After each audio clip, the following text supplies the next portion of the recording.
পোর্টের চেয়ারম্যান জানেও না যে তার কত হাজার একর জমি আছে এবং কোন জমির থেকে কি আয় হয়। পোর্টের যে state officer, he is a billionaire. কেউ জানে না যে আগামীতে ইলেকশন হলে বা হয়ে কোন সরকার আসবে, আমার পছন্দের অমুক দল আসবে এবং আমি বেঁচে যাব বা তাদেরকে আমি কমিশন দিয়ে আমি পার পেয়ে যাব, এরকম ভাবার কোনো কারণ নাই। এই ধরনের কন্ট্রোভার্সিয়াল কাজ অবশ্যই বন্ধ করতে হবে। হাসিনাকে দেশ থেকে বের করেছে, যে কোনো সরকারি অপকর্মের অথবা এমন কি হয় কিনা যে ডিপি ওয়ার্ল্ড যেহেতু আসার একটা সম্ভাবনা হয়েছে, সুতরাং ডিপি ওয়ার্ল্ড, এটা আমি সেকেন্ড পয়েন্ট বলতেছি। এখন ডিপি ওয়ার্ল্ড আমার কথা ওই 86 সালের রেটে তো ডিপি ওয়ার্ল্ড কাজ করতে পারবে না। ওই পোর্টের ভিতর দিয়ে আপনি যে একটা পেঁয়াজ আসবে, ওইটারও you are paying it, I am paying it, all the consumers are paying it. এই জিনিসটা তারা বুঝে না। আপনার 50টা কন্টেনার 100টা কন্টেনার আসতেছে, টাকা পেমেন্ট হয়ে গেছে ইম্পোর্টের নামে, ফেক কোম্পানি। আপনি আসার পরে যখন কন্টেনার খুলতেছেন দেখবেন যে বিল্ডিং ভাঙার আবেশ। মানে এই সিম্পল জিনিসগুলো পোর্টের লোক জানে না বললে তো ভুল হবে, কিন্তু তারা এই করাপশনের সাথে একসাথে মিলে তারা করতেছে। আসসালামু আলাইকুম প্রিয় দর্শক, সবাইকে শুভেচ্ছা জানাচ্ছি আজকে একটি ব্যতিক্রমী আলোচনা দেখবার জন্য। এই আলোচনাটি আমরা আসলে বাংলাদেশের স্বার্থে, বাংলাদেশের নিরাপত্তার স্বার্থে এবং আমাদের বিগত যে স্বৈরাচারী সরকার ছিল, সেই স্বৈরাচারী সরকার অনেক কিছুই করে গেছে যা আমরা এখনো পর্যন্ত জানি না, যার প্রতিদান আমাদেরকে খুব খারাপভাবে এখনো পর্যন্ত দিতে হচ্ছে। এখনো পর্যন্ত আমরা অনেক গোপন চুক্তির বিষয় জানি না। আমাদের গুরুত্বপূর্ণ স্পর্শকাতর, যেখানে আমাদের সার্বভৌমত্ব থেকে শুরু করে অনেক কিছুই সম্পর্কিত, সেসব সম্পর্কেও আমরা সাধারণ মানুষের জায়গা থেকে অনেক কিছু জানি না। এই বিষয়ে কথা বলবার জন্য রয়েছেন ব্রিগেডিয়ার জেনারেল জনাব হাসান নাসির। জনাব হাসান নাসির, আপনাকে অনেক ধন্যবাদ আমার সাথে যুক্ত হওয়ার জন্য। ধন্যবাদ আমাকে আমন্ত্রণ জানানোর জন্য। আপনার কাছে আমি সরাসরি প্রশ্ন করতে চাই, Chattogram new mooring container terminal, যেটাকে এনসিটি বলে, এটির দৈর্ঘ্য প্রায় 1000 মিটার এবং খুবই গুরুত্বপূর্ণ একটি অংশ চট্টগ্রাম বন্দরের। এটিকে বলা হচ্ছে যে বিগত সরকারের বাণিজ্য উপদেষ্টা এবং শেখ হাসিনা সরকারের খুব গুরুত্বপূর্ণ একজন ব্যক্তি, যিনি যত ধরনের উপায় আছে শেখ হাসিনার জন্য, আর্থিক খাত থেকে শুরু করে অন্যান্য খাতে, বিশেষ করে যেখানে বাণিজ্য, সেখানে তাকে দিয়ে সবকিছু মেনটেন করতেন জনাব সালমান এফ রহমান। সেই সালমান এফ রহমানের আনিত তিনি আসলে বাংলাদেশের এই গুরুত্বপূর্ণ নিউ মোরিং কন্টেইনার টার্মিনাল সিটিকে বিদেশির হাতে তুলে দেওয়ার জন্য একটা পরিকল্পনা করেছিলেন, যেটা হলো দুবাইয়ের ডিপি ওয়ার্ল্ড। সেই ডিপি ওয়ার্ল্ডের কাছে হস্তান্তর করবার, তাদের কাছে যে মেনটেনেন্সের দায়িত্বটা দেওয়ার কারণেই আসলে মূলত চট্টগ্রাম বন্দর নিয়ে বিভিন্ন প্রশ্ন উঠছে। আমি শুরুতে আপনাকে সরাসরি যদি প্রশ্ন করি, আসলে কি এমন প্রয়োজন হয়েছে যে বিদেশিদের হাতে আমাদের কন্টেইনার টার্মিনালকে হস্তান্তর করতে হবে? এটার প্রয়োজনীয়তা সম্পর্কে আপনার কাছে শুনতে চাই, যেহেতু আপনি সেখানে কিভাবে রিলেটেড, আপনি নিজ থেকেই বলবেন দয়া করে ওই বিষয়টা। ধন্যবাদ সাগর ভাই। পোর্ট সম্পর্কে কথা বলার দুঃসাহস দেখানোর কারণ হচ্ছে 2007-08 সালে যখন মঈনুদ্দিন ফখরুদ্দিন সরকার দেশে জরুরি অবস্থা জারি করে দেশ শাসন করছিল, ওই সময় আমি চিটাগংয়ে পোস্টিং বদলি ছিল আমার, হালি শহরে আর্টিলারি সেন্টার স্কুলে। তো যখনই জরুরি অবস্থা ডিক্লেয়ার হয়, চট্টগ্রামকে 2 ভাগে ভাগ করে সিটি কর্পোরেশন মেইন পুরোটাই বলতে গেলে আমার নিয়ন্ত্রণে আসে, আর বাকি চট্টগ্রাম জেলাটা আর একটা গ্রুপের আন্ডারে। তো এই টাস্কফোর্সের দায়িত্বের মধ্যে পোর্টটা ছিল, কিন্তু শুরু থেকে আদেশগুলো খুব ভেগ, যার কারণে খুব একটা স্পেসিফিক কোনো নির্দেশ না থাকাতে আমরা কোনো কাজের দিক নির্দেশনা পাচ্ছিলাম না। তখন পোর্টের অবস্থা যেটা ছিল, একটা জাহাজ চিটাগং পোর্টে আউটার অ্যাঙ্কারেজে আসলে এটা মাল খালাস করে আবার মাল লোড করে ফেরত যেতে, আউটার অ্যাঙ্কারেজে ফেরত দিতে 14 দিন লাগতো। এটা ওয়ার্ল্ড স্ট্যান্ডার্ডে অত্যন্ত নিম্নমানের একটা ছিল স্ট্যাটিস্টিক্স। যেহেতু ওই সময়ে একই সময়ে সিঙ্গাপুর পোর্টের স্ট্যান্ডার্ড ছিল 6 থেকে 8 ঘন্টা। 6 থেকে 8 ঘন্টার মধ্যে একটা জাহাজ পোর্টে আসতো, মাল আনলোড করে আবার লোড করে ফেরত চলে যেত। মালয়েশিয়ার পেনাংয়ে ছিল 8 to 12 আওয়ার্স। আচ্ছা, 12 ঘন্টার মধ্যে একটা জাহাজ ফেরত যেত। একটা জাহাজের মানে যেটা রুল ছিল সেই সময় 3 দিন ছিল ফ্রি টাইম, 3 দিনের মধ্যে পোর্টের দায়িত্ব হচ্ছে মাল খালাস করে আবার যে লোড দিবে সেটা লোড দিয়ে জাহাজকে ছেড়ে দাও, না হলে এমনি চলে যাবে। কিন্তু এই যে 14 দিন ছিল, এই বাকি 11 দিনের জন্য ওই সময় চার্জ ছিল প্রায় $10,000 পার ডে। তার মানে একটা জাহাজ বাকি 11 দিন ডিলের জন্য সে ফাইন পোর্ট থেকে নিয়ে যেত এই $1,10,000। এটা আপনি বলছেন আমি 2007 এর কথা, এখন এটা তো অনেক বেশি হয়ে গেছে, আমি যতদূর জানি এটা প্রায় $15,000 বা $20,000 পার ডে। তো এই কস্টটা কিন্তু কোনো ব্যবসায়ী দিত না, পোর্ট অথরিটি দিত না, পোর্ট পে করতো, বাট পোর্ট তার চার্জের মধ্যে এটা ইনক্লুড করে দিত, সারচার্জ হিসেবে সেটা ব্যবসায়ী থেকে, মানে ব্যবসায়ী বলতে বাংলাদেশের যে ইম্পোর্টার বা এক্সপোর্টার যে পোর্ট ইউজ করছে তার থেকে সারচার্জ আকারে এটা এক্সট্রা কস্টটা নিয়ে নিত, ইনএফিসিয়েন্সিটা। আবার ব্যবসায়ী তো তার নিজের এটা দ্রব্যের উপরে যেত ফাইনালি, ব্যবসায়ী যে কাজটা ইম্পোর্ট করতেছে সেটা তার ভাগে পড়ে আসছে। আলটিমেটলি আপনি ইম্পোর্টেড যে কোনো পেঁয়াজ, রসুন, ফল যেটাই কিনবেন ওইটার মধ্যে কিন্তু ওই টাকা যাচ্ছে সব পাবলিক, মানে পোর্ট যত ইনএফিশিয়েন্টই হোক আলটিমেটলি পে করতেছে কিন্তু আম জনতা, যে তেতুলিয়াতে একটা, এই কারণে বলা হয় মাঝে মধ্যে হঠাৎ করে এর দাম বেড়ে গেছে। জি জি, এই ইনএফিশিয়েন্সির কারণে আমার সাথে কিছু ইয়াং অফিসার ছিল, ক্যাপ্টেন্স মেজর্স, কর্নেল তোফায়েল ছিল ওদের নেতৃত্বে, ওরা সব আমাকে এসে ধরে যে চলেন স্যার আমরা পোর্ট ঠিক করি। আমরা কি বলো তোমরা সব আর্মির অফিসার, কি চিন্তা? বলো না স্যার, আমরা, আপনি শুধু আমাদেরকে ইয়ে দিবেন, সাহস দিবেন, আমরা গাইড করবেন, আমরা কাজ করব। They entered and they did it. ওই সময় আমরা পোর্টের ভিতরের খুব অল্প সময়ের মধ্যে যে ব্যাপক মানে দুর্নীতি এবং কার্যকলাপ দেখলাম যেটা রীতিমতন ভয়ঙ্কর, এবং সেটারই একটা অংশ হচ্ছে এই যে যেটা আপনি সিসিটি বলছেন। আমরা ওই সময় এনসিটিটা ওই একটা ছিল, ওইটার পাশে একটা কন্টেনার টার্মিনাল ছিল, চিটাগং কন্টেনার টার্মিনাল, যেটাকে সিসিটি বলতো, এবং এনসিটিটাও কনস্ট্রাক্ট করে চাইনিজরা, এবং এটা করে আর কন্ট্রাক্ট দেওয়া হচ্ছিল না এবং খালি একটা স্পেস পড়েছিল। এই এনসিটিটা কিন্তু দীর্ঘদিন ঝুলেছিল। ইভেন সিসিটিটা পোর্ট অপারেট করতো নিজের লেবার দিয়ে, পোর্ট লেবার দিয়ে, যেখানে 1 ঘন্টায় মিনিমাম 25টা কন্টেনার আনলোড হওয়ার কথা, সেখানে পোর্টের যে ডক লেবার ছিল তারা 5টা-6টা ইয়ে করতো। পোর্ট লেবাররা 2 শিফটে কাজ করতো, ওভারটাইম, মানে 24 ঘন্টা ছিল, 12 ঘন্টা মানে 8 ঘন্টা নর্মাল ডিউটি, 4 ঘন্টা ওভারটাইম, মানে ডাবল পে হয়ে যাচ্ছে।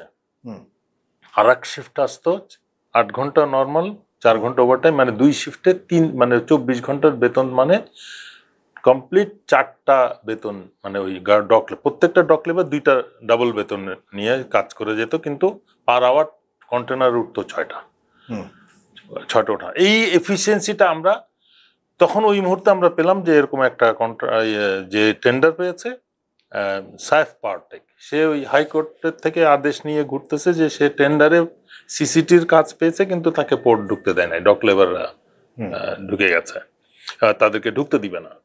তখন আমরা তাকে পোর্ট চেয়ারম্যানের কাছে রেফার করি যে আমরা তো পোর্টকে এফিশিয়েন্ট করার চেষ্টা করতেছি, go and please have a look at the paper. তোরা তো জানতো যে কাজ পেয়েছে, অফিসিয়ালি তাকে ঢুকতে দেওয়া হয় নাই। যেহেতু আমরা তখন পোর্টের ভিতরে ছিলাম, ওই সাইফ পাওয়ারটেক কিন্তু তার লিগাল ডকুমেন্ট দিয়ে তখন কাজে ঢুকে, এবং সিসিটিতে কাজ নাই। পরবর্তীতে যখন সরকার পরিবর্তন হয় তখন দেখি যে he became the sub contractor or agent of, মানে প্রাইম মিনিস্টার এবং তার বোন এবং তার একটা পুরো গ্যাং ছিল, যেটার মধ্যে আপনি যার নাম নিলেন Salman F Rahman, all this group, এরা মিলেই কিন্তু তখন পোর্টটাকে পুরো অল্প দিনের মধ্যে তারা পুরাটা কন্ট্রোলে নিয়ে নেয়। তারা ওই এনসিটির নিউমোরিং কন্টেনার টার্মিনালটাও তারা কন্ট্রাক্ট, এই সাইফ পাওয়ারটেক নাই, এবং বাকি সব সিস্টেমও মোটামুটি। আমরা যে অনিয়মগুলো ধরেছিলাম, যে ইনএফিসিয়েন্সির কারণ, এই যে 2 শিফটে, এবং তার আগে আমরা পোর্টকে নিয়ে সবসময় মেয়র মহিউদ্দিন ধমকি দিত সরকারকে, আমার 12,000 লেবার আছে। আমরা যখন পোর্টের ভিতরে দেখি যে 12,000 লেবারের কোনো খোঁজ পাওয়া যায় না, আমার অফিসাররা ঘুরে বলে স্যার এখানে তো এত লেবার দেখি না। সিস্টেমটা ছিল আপনি আগামীকাল সকালে যে লেবারটা কাজ করবে, এই লেবারটা তার অ্যাটেন্ডেন্স এন্ট্রি দিবে আগের দিন সন্ধ্যায়, তার কার্ডটা গেটে দিবে, এরকম সব কার্ড জমা হবে ওদের নামে, পরবর্তীতে বিল হবে। এইভাবে প্রতিদিন 12,000 লেবার কার্ড জমা হয় এবং 12,000 লোকের বেতন হয়। আমরা যে যখন এই জিনিসটা বুঝলাম যে না, এখানে এটার মধ্যে একটা বড় একটা ঘাপলা আছে, আমি সাথে সাথে বললাম যে ঠিক আছে, ভোর 6টায় যদি এন্ট্রি হয়, 7-8টায় যদি কাজ শুরু হয়, তাহলে 6টার থেকে পোর্টে ঢুকবে এবং কার্ড সাথে সাথে জমা দিবে। আমরা হেল্প করলাম, আমাদের ট্রুপস দিয়ে হেল্প করে 3-4 দিন গোনার পরে দেখা যায় 2 থেকে 2,500-এর বেশি লেবার মানে টোটাল লেবার হচ্ছে। বাট প্রতিদিন তার আগ পর্যন্ত, আই এম টকিং অ্যাবাউট মার্চের 31 তারিখ পর্যন্ত আপনার এই 12,000 লেবার কাজ করছে প্রতিদিন। আর যেদিন থেকে আমরা কাউন্ট শুরু করলাম ওদিন থেকে 2,000 স্যালারি কিন্তু নেওয়া হয়েছে 12,000-এর লেবার। 12,000 লেবার ডাবল বেতন, কিন্তু মানে প্রতি মাসে ড্র হইতো 4.5 কোটি টাকা করে। আমরা ওইটা 1 কোটিতে নামায় আনলাম একবারে। এবং তাদেরকে ওই, যেহেতু তারা টেম্পোরারি এমপ্লয়ি ছিল, তাদেরকে ওই গ্র্যাচুইটির একটা সিস্টেম। তো যেদিন তাদেরকে গ্র্যাচুইটি দেওয়া হয় এপ্রিল মাসে, তখন আমার ক্যাপ্টেনরা টাকা দিয়ে তাদের প্রেজেন্সে পোর্ট অথরিটি পেমেন্টটা করতেছিল। তো দেখা যায় এরকম একটা ডক লেবার যে 31 তারিখ পর্যন্ত বেতন নিছে, তাকে 2 নাতি তার ধরে নিয়ে এসে গ্র্যাচুইটি নেওয়াচ্ছে। তখন ওই ক্যাপ্টেন আমার প্রশ্ন করছে যে, চাচা আপনি কি কবে পোর্টে আসছেন? বলে বছর 20 আগে হবে। মানে তখন আমরা ডিক করতে যেয়ে দেখি সে ওই কার্ডটা লোকাল মাফিয়াকে বিক্রি করে দিয়ে গেছে, ওই কার্ডটা জমা দিয়ে দিয়ে সে বেতন ওঠাতো তার নামে। এটা হচ্ছে একটা দিক। এই সিসিটি নিয়ে যেটা কাজ, আমরা যখন ইয়ে দিলাম স্ট্রেটওয়ে সাহেব পাওয়ারটেক ঢুকেই কিন্তু ওই 6টা কন্টেনারকে প্রায় 18 কন্টেনার পার আওয়ারে চলে গেল। আমি যেটা বলতেছি 6 কন্টেনার পার আওয়ার ডক লেবাররা উঠাতো। আচ্ছা, তো এটা ওরা 18-এ চলে গেল। আমরা কি করলাম, ওল্ড সিস্টেম যেটা আগে ছিল, স্টিভেডাররা পোর্ট ম্যানেজ করতো, বাল্ক আসতো, এখন কন্টেনার আসা শুরু হয়েছে। তো মডার্ন সিস্টেম যেটাতে পোর্ট অপারেট করে, বার্থ অপারেটর বলে। একটা কি কন্টেনার টার্মিনাল, আর নর্মাল যেখানে ক্রেন থাকে বাল্ক লোড হয় সেটাকে বার্থ অপারেটর বলে। আমরা স্ট্রেটওয়ে ওইটা চেঞ্জ করে বার্থ অপারেটর সিস্টেমটা চালু করে দিলাম। তো বার্থ অপারেটর সিস্টেম চালু করে তখন ওদেরকে বললাম বার্থ অপারেটররা তাদের লেবার নিয়োগ করবে। এই লেবারটা কিন্তু আর পোর্টের থাকলো না। মানে স্ট্রেটওয়ে এই যে 12,000 দেন রিডিউস টু 2,500, এটা আর তখন থাকলো না, বার্থ অপারেটর আন্ডারে চলে গেল। তাকে পার টন পার কেজি যে সে চার্জটা নিত, ওটার মধ্যে লেবার চার্জ দিত। This how things. বাট আমার যেটা প্রশ্ন হচ্ছে যে, আমরা few military officers having no shipping background or port or background, আমরা যে 15 দিন থেকে 20 দিনের মধ্যে বা 1 মাসের মধ্যে পোর্টকে যে চেঞ্জটা নিয়ে আসলাম, এটা তো অবশ্যই পোর্টে যারা expert, port officials, custom officials, তাদের এটা করার কথা নিজের থেকে। তারা ওইটা না করে তারা নিজেদেরকে করাপশনের মধ্যে ইনভলভ রেখে, পোর্টকে ইনএফিশিয়েন্ট রেখে, কস্ট ইয়ে করে বাড়িয়ে এই ধরনের দুর্নীতিতে তারা নিয়োজিত হয় এবং আলটিমেটলি চলে গেছে। বহু বছর ধরে এটা চলে আসতেছে। আচ্ছা, তো এখন এই যে মানে ক্যাপাসিটিটা যেটা আপনি বলছেন যে এটা ইনক্রিজ হয়েছে when the Safetech entered. সাহেব পাওয়ারটেক তো কন্টেনার অপারেট শুরু করছে, তখন ওই 6টা কন্টেনার ডক লেবাররা উঠাইতো পার আওয়ার 6টা কন্টেনার, সেটা এখন 18-তে উঠে গেল। But actually standard is 25 per hour সেই সময় ছিল, এখন হয়তো আরো বাড়ছে। এখন আমার প্রশ্ন হলো যে, সবচেয়ে বড় প্রশ্ন যেটা আমি শুরুতে জিজ্ঞাসা করেছিলাম, তার মানে দেশি একটা কোম্পানি মোটামুটি পুরাতন সিস্টেম থেকে তারা এটাকে হ্যান্ডেল করে তাদের ক্যাপাবিলিটি বাড়িয়েছে, সেটা দেখিয়েছে আপনি বলছেন। এখন কোন প্রয়োজন আপনি মনে করেন যে আবার যেহেতু দেশি কোম্পানিগুলো চেষ্টা করলে পারে, তবুও কেন বিদেশি কোম্পানিকে অপারেটিং এর জন্য এই এনসিটিকে দিতে চাচ্ছে?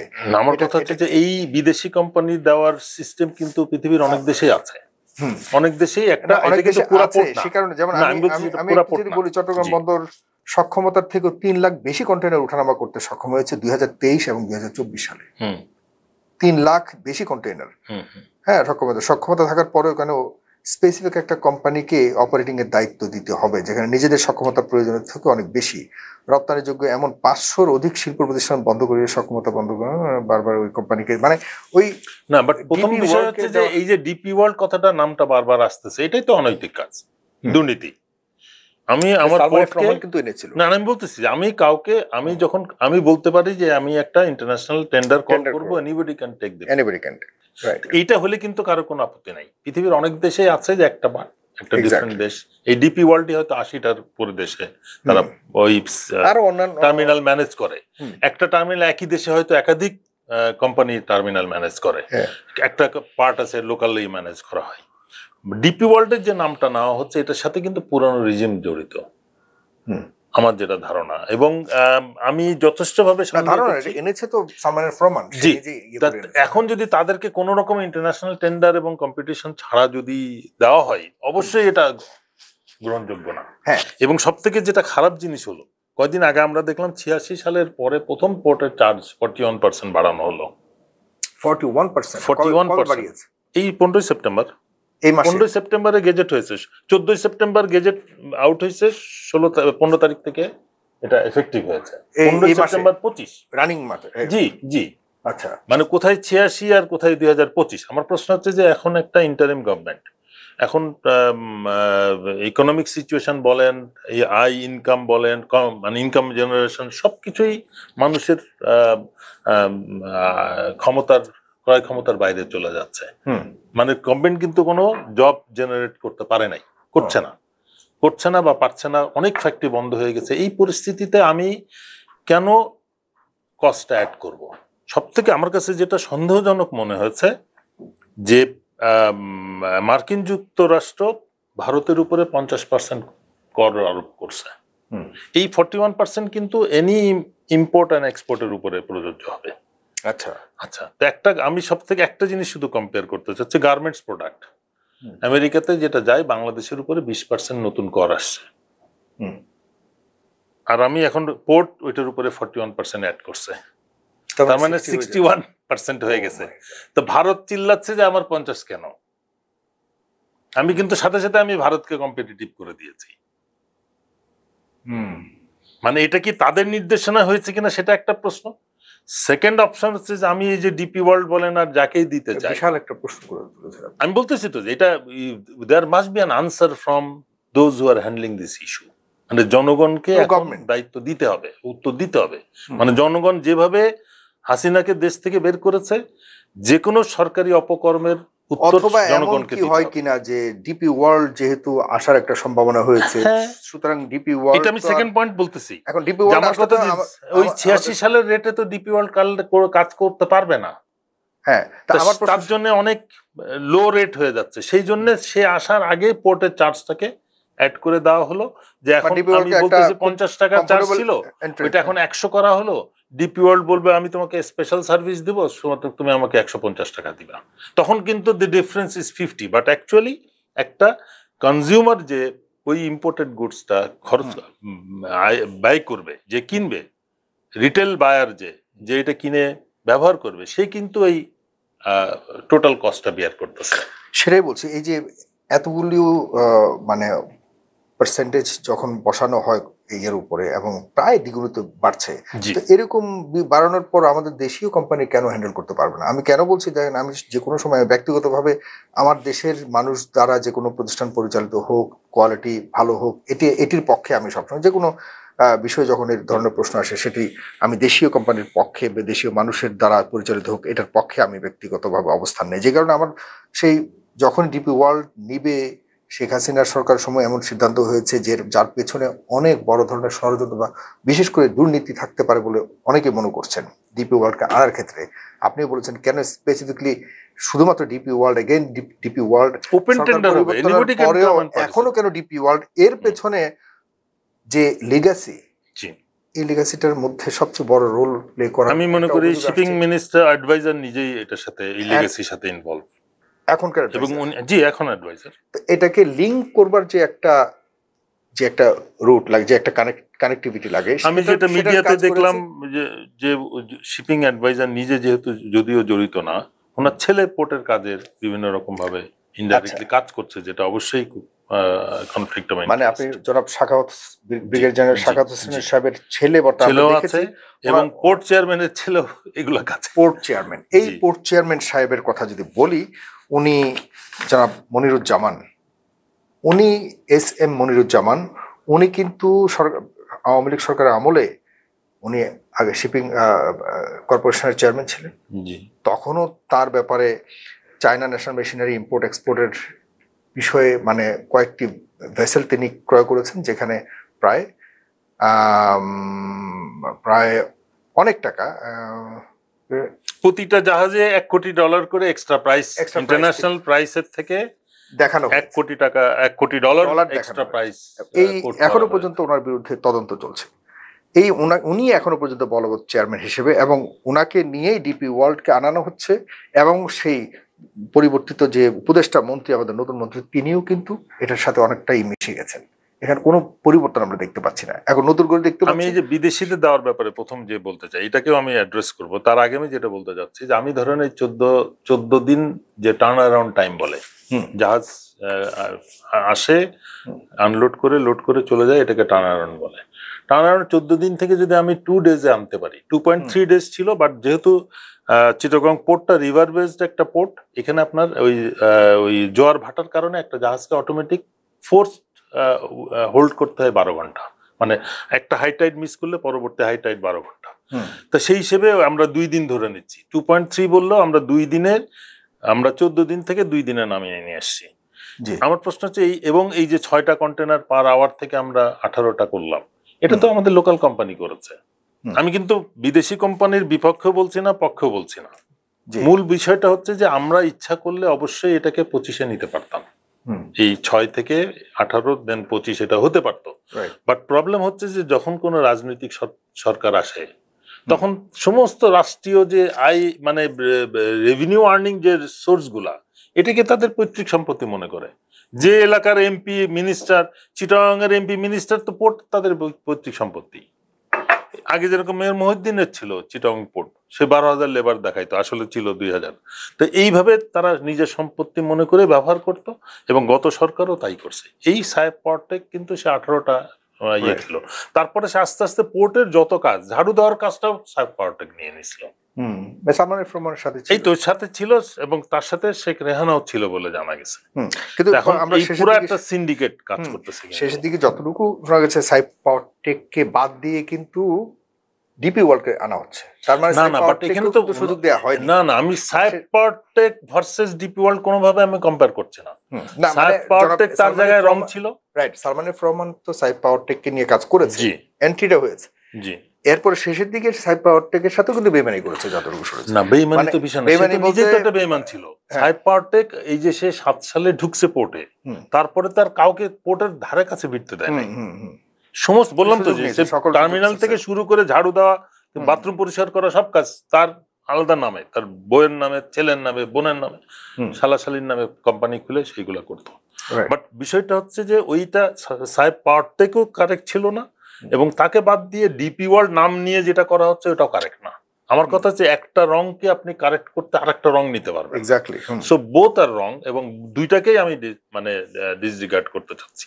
যেমন অবশ্যই এই সরকারকে কোনো কন্ট্রোভার্সিয়াল কাজ করলে কেউ জানে না যে আগামীতে ইলেকশন হলে বা হয়ে কোন সরকার আসবে, আমার পছন্দের অমুক দল আসবে এবং আমি বেঁচে যাব, বা তাদেরকে আমি কমিশন দিয়ে আমি পার পেয়ে যাব, এরকম ভাবার কোনো কারণ নাই। সুতরাং এই ধরনের কন্ট্রোভার্সিয়াল কাজ অবশ্যই বন্ধ করতে হবে। এবং কেউ যদি বিদেশ থেকে এসে মনে করে যে আমি বাংলাদেশে ফিক্স করতেছি, আমি একটা উদাহরণ দিই। আমরা যখন চিটাগং কাস্টমসে কাজ শুরু করি, তখন কাস্টমস ম্যানুয়াল মোডে কাজ করতো। তো হঠাৎ থেকে একদিন আমরা তখন অটোমেশন করব, কিভাবে করব এটা চিন্তা করতেছি, কাজ করতেছি, অলরেডি বেশ কিছু দূর আগিয়েছি। এর মধ্যে হঠাৎ একদিন একজন ওয়েস্ট ইউরোপিয়ান, সুইডেন অথবা নরওয়ের একজন কম্পিউটার স্পেশালিস্ট আসলো। কাস্টমস কমিশনার বললো যে এরকম 3,96,00,000 টাকার এডিবির প্রজেক্ট, একটা মডিউল, অটোমেশন মডিউল, সে আইজিএম, ইম্পোর্ট জেনারেল ম্যানিফেস্টো বলে, আইজিএম, এই মডিউলটা ডেভেলপ করবে। 72 উইকস টাইম, এটার বাজেট হচ্ছে 3,96,00,000 টাকা।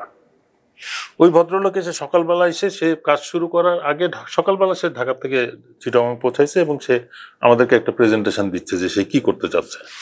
তো প্রথমে সে প্রেজেন্টেশন 10 মিনিট ধরে সে শুধু বাংলাদেশকে দুর্নীতিবাজ, সব চোর ছাচ্চোর, এখানে কোনো লোক নাই, সরকারি কোনো অফিসে কাজ হয় না বলে টলে আমাদেরকে ওইটা শোনায়, সে তার প্রজেক্ট বলতে চাচ্ছে। তা বাই দিস টাইম আমরা কিন্তু অলরেডি রেডি ছিলাম। যে টোটাল মনে হয় 38 modules, I am talking about one module 3.96 crore। আমরা লোকাল একটা কোম্পানিকে ডাকছি যারা সাবকন্ট্রাক্টে অতীতে কাজ করছিল, সেটাও মানে ওয়ার্ল্ড ব্যাংকের প্রজেক্টে সফটওয়্যার ডেভেলপ করছে, সিডি দিয়ে কাস্টমসকে সিডি দিয়ে চলে গেছে, কাস্টমস 2 দিন পরে সিডিটা ফেলে দিছে।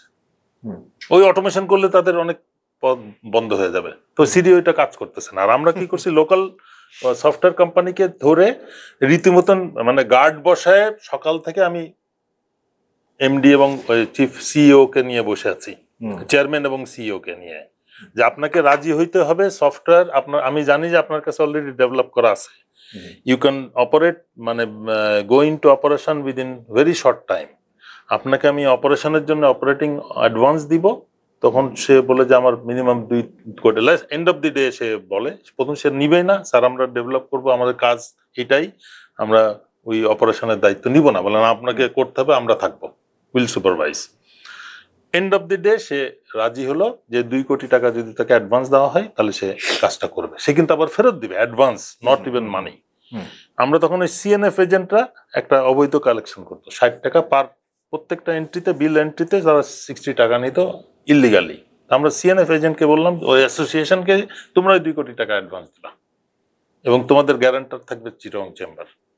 তো চিটং চেম্বার গ্যারান্টার হয়ে সিএনএফ এর থেকে টাকা নিয়ে ওইটা তারা কাজ শুরু করলো। এটা তো উইদাউট মানি, পুরো কোনো রকম গভর্নমেন্ট ফান্ড ছাড়া তো কাজটা হলো। এবং ওই যে সিএনএফরা অবৈধভাবে 60 টাকা নিত, ওই 60 টাকা নিয়ে তারা কাজ করে 5 বছরে তারা প্রফিট নিয়ে বেরিয়ে চলে গেল। তার মানে লোকাল কোম্পানি ইচ্ছা করলে কিন্তু পারে কাজ করতে, পারে অবশ্যই। বাট বিষয়টা হচ্ছে যে আমি তো আমার কোম্পানি, আমি ওখানকার মন্ত্রী, আমি ওই থেকে ওই সবকিছু আমার কন্ট্রোলে নিয়ে নেব। আমার ভাই প্রত্যেকটা বিষয়ে মন্ত্রীর একটা ধান্দা থাকতেই হবে, এটাকে I am not talking about X Y Z, আমি বলছি এনিবডি এন্ড এভরিবডি। আমি সেটাই লোকাল বলছি, এমপি, কথাই বলছি। লোকাল এমপি যে লতিফ ছিল বা আজম নাসির চেয়ারম্যান, সিটি কর্পোরেশনের mayor, all they think Chittagong to be their property. Exactly. Anything revenue generating, specifically ultimately ওরা যেটাই নিবে পে করবে কে? ওই পোর্টের ভিতর দিয়ে আপনি যে একটা পেঁয়াজ আসবে, ওইটারও you are paying it, I am paying it, your all the consumers are paying it. এই জিনিসটা তারা বুঝে না, এবং তারা বুঝে, এটা বুঝে, তারা বুঝেও এই করতে করতে এখন মনে করতেছে যে না, আমি এই সাহেব পাওয়ারটেক মনে হয় বেশি লেজে গবরে করে ফেলছে, তা আমার এখন ডিপি ওয়ার্ল্ড দরকার। ওইটাই কিন্তু চেঞ্জ, আর কিছু না। They want a clean earning. Already কিন্তু দ্বিগুণ করে ফেলছে সবকিছু। হ্যাঁ, মানে আসার আগেই দ্বিগুণ করে, ওই যে 41% বা না 41% তো একটা আইটেম, বাট আপনি এটার সাথে যদি চেইন এফেক্টটা দেখেন, it is more than double. তার মানে আমরা অলরেডি, মানে একটা জিনিস সবথেকে খারাপ জিনিস যেটা, গার্মেন্টস রিলেটেড এর ইম্পোর্টে র মেটেরিয়াল আসে, দেন ইউ আর পেইং 41%। সবকিছুর দাম আবার যখন আপনি ফেরত পাঠাচ্ছেন, মানে আপনি কাপড় নিয়ে আসছেন, এখন শার্ট বানিয়ে ফেরত পাঠাচ্ছেন, then you are again paying. Right, that means আপনি আমেরিকান মার্কেটে you are becoming less competitive than India right now. Exactly. But আমাদের মন্ত্রী কোনো কারণ ছাড়া যে পোর্টের কত হাজার কোটি টাকা হাসিনা এই পোর্ট ফান্ড থেকে এদিক ওদিক করছে, এটা আপনি খোঁজ নেন তাহলে বুঝবেন। পোর্টের চেয়ারম্যান জানেও না যে তার কত হাজার একর জমি আছে এবং কোন জমির থেকে কি আয় হয়। পোর্টের যে state officer, he is a billionaire, এবং হি গিভস ওই কিছু একটা দেয় পোর্ট চেয়ারম্যানকে, and he is more than happy. কিছু একটা পাঠায় মন্ত্রণালয়তে, মন্ত্রণালয়ের লোকজন সবাই ফুললি সিন্ডিকেটে, পুরো সিস্টেমটাকে একটা সিন্ডিকেট করে তারা কন্ট্রোল করে। মানে গল্প বলা শুরু, এটা কিন্তু আরব্য উপন্যাস, আমি যেটা বলি যে আমি যদি পোর্টের গল্প শুরু করি একটা একটা করে, আপনার ইউ উইল ফিল দ্যাট পোর্টের ভিতরে এই রিকন্ডিশন গাড়ি আমরা কিনতাম, পোর্টের কন্টেনার রাখার জায়গা নাই, 14 দিন লাগতেছে, কন্টেনার নামাইতে পারছে না, পুরা পোর্টটা সাদা হয়ে রয়েছে, কি ওই সব কার, পুরা এলাকাটা কারে ভর্তি। তাহলে এত গাড়ি কি করে? বলে স্যার এটা তো খালি করে না। তা খালি করে না, পোর্ট ইম্পোর্টাররা গাড়ি বের করে না। গাড়ি বের করবে কেন? পার ডে যদি 10 টাকা চার্জ হয়, ভাড়া হয় মাত্র, সেই সময় আমি টকিং অ্যাবাউট 2007, স্টিল তা 10 টাকা মানে মাসে 300 টাকা। তা মাসে 300 টাকা ওই গাড়িটা ঢাকায় আনলে, একটা গ্যারেজে রাখলে 300 টাকায় কি রাখতে পারবে সে? কম পক্ষে তখন মিনিমাম 2000 টাকা লাগবে, 2000 টাকা লাগবে, আরো বেশি। সে ওইখানে পোর্টে রাখতেছে আর আপনাকে বলতেছে চলেন, কেবল পোর্ট থেকে নামছে ওই গাড়ি আপনারে কিনে দিব, এবং আপনি খুশি হয়ে পোর্ট থেকে কিনে আনতেছেন। But he is using port as a yard, his own yard, সে ওখান থেকে বেচতেছে। তাহলে কি আছে, কি করা যায়, আচ্ছা ঠিক আছে, বরং পোর্ট থেকে আনবে বলে ক্রেতারা কিন্তু আরো ফ্রেশ 10,000 টাকা বাড়ায় দিচ্ছে। হ্যাঁ, না ফ্রেশ গাড়ি, পোর্টের গাড়ি, তো আমি ক্রেতা হিসেবে আর কিন্তু সে 10,000 আকামজা করার পোর্টে বসে করতেছে, নামার সাথে সাথে ব্যাটারি চেঞ্জ করতেছে, চাকা চেঞ্জ করতেছে, অন্য যা কিছু ভালো আছে নিয়ে বের করে নিচ্ছে, ওই কাজ করার পরে আপনাকে দিচ্ছে, বাট আপনি পোর্টের জিনিস মনে করতেছেন কোনো চেঞ্জ হয় নাই। আচ্ছা সেকেন্ড, তখন আমরা চিন্তা করলাম আচ্ছা ঠিক আছে তোমরা রেট বের করো, অন্য অন্য পোর্টের কি খবর, শ্রীলঙ্কা, ইন্ডিয়ান পোর্ট সব $8-10, $12, মানে আমি তাহলে এই 10 টাকা কেন? তখন আমরা স্ট্রেট ওয়ে $6, ফার্স্ট উইক $6 না $7 করা হলো, সেকেন্ড উইক থেকে 10, এরকম যেই বাড়ানো হলো পোর্ট খালি, 7 দিনের মধ্যে পোর্ট খালি। তখন এই ধরনের কাজগুলো তো আপনাকে, এই ইনোভেশনটা তো আপনার পোর্ট অথরিটিকে বের করতে হবে যে আমি পোর্ট খালি করবো আমি, বাট ওই ইম্পোর্টাররা নিশ্চয়ই পোর্ট অথরিটিকে কাউকে না কাউকে খুশি করতেছে, যার জন্য সে বলতেছে না তুমি গাড়িটা বের করো, সেও চার্জ বাড়াচ্ছে না। এখন সে 41% চার্জ বাড়ালো, কিন্তু স্বাধীনতার পর থেকে কিন্তু ওই 10 টাকায় রয়ে গেছিল পার ডে। প্রথম দিকে হয়তো গাড়ি আসতো মাসে হয়তো 100টা, এখন মাসে আসে 10,000 গাড়ি। এটা পোর্টের ভিতরে আমরা দেখলাম যে পোর্ট রাখার জায়গা নাই, মানে গাড়ি পোর্টে কন্টেনার রাখার জায়গা নাই। 45টা বিল্ডিং, 45টা ইউনিয়ন ব্যবহার করতো। পোর্টের ইউনিয়ন ছিল, শ্রমিক ইউনিয়ন ছিল 45টা, সব পুরানো একতলা দোতলা বিল্ডিং, সবগুলো ইউনিয়নের অফিস, এবং ওইখানে ভিতরে বসে বসে তারা পোর্টকে অকার্যকর করে। তা আমরা ইমার্জেন্সির সময় তো দেওয়ার মিসিং, মানে লেবার ছিল কাজ করতে, ওই যে 2000 যখন হয়ে গেল তখন আমরা মনে করলাম এখন তো 45, ওই যে 2000 লোক তো 45টা রুমে ভাগ করলে আর খুঁজে পাওয়া যাবে না, তার মানে সবগুলোকে সমান করো, পুরনো মানে অল মানে ডিস্ট্রয়েবল বিল্ডিং সবগুলোকে ডিস্ট্রয় করে কন্টেনার টার্মিনাল বানাই দেওয়া হলো, এখানে কন্টেনার থাকলো। এটা আপনাদের সময় আমরা করছি। শুধু এটা না, অফ ডক সিস্টেম আছে, মানে পোর্টের ভিতরে কিছু কন্টেনার রাখবে আর কিছু মাল খালাস করবে বাইরের, যেটাকে বলে মানে অফ ডক, যেটা পোর্টের বাইরে বন্ডেড এরিয়া, প্রাইভেট টার্মিনাল যেটাকে বলে। তখন সিন্ডিকেট ছিল 4টা, মানে আমি টকিং অ্যাবাউট বিএনপির টাইমে, এই 4টা, এবং পোর্ট অথরিটি পুরানো পোর্টের স্টাফরা ওইটা ম্যানেজ করতো, পলিটিক্যাল পার্টি ওইটার মালিক ছিল, এই 4টার বাইরে হইতে দিবে না। 10টা এরকম টার্মিনাল অফ ডক তারা রেডি করে, এর থেকে অনেক বড় দূরে সীতাকুণ্ড, কুমিরা, এই সমস্ত জায়গায় টার্মিনাল বানায় বসে রয়েছে, কেউ বন্ড লাইসেন্স দিচ্ছে না, কাস্টমস বন্ড লাইসেন্স দেয় না। 2 বছর 3 বছর 4 বছর ওরা খালি বসে রয়েছে, মানে বিজনেস ফেল, লোন টোন নিয়ে সব ছন্ন ছাড়া অবস্থা, মানে লোন নিয়ে টার্মিনাল বানাইছে, অফ ডক বানাইছে, কিন্তু কাস্টমস পারমিশন দেয় নাই। আমরা যখন পোর্ট খালি করব কি করে, আচ্ছা পোর্ট থেকে কন্টেনার বের করতে হবে, কি করা যায়, তো চলো ওইগুলো ইন্সপেক্ট করি।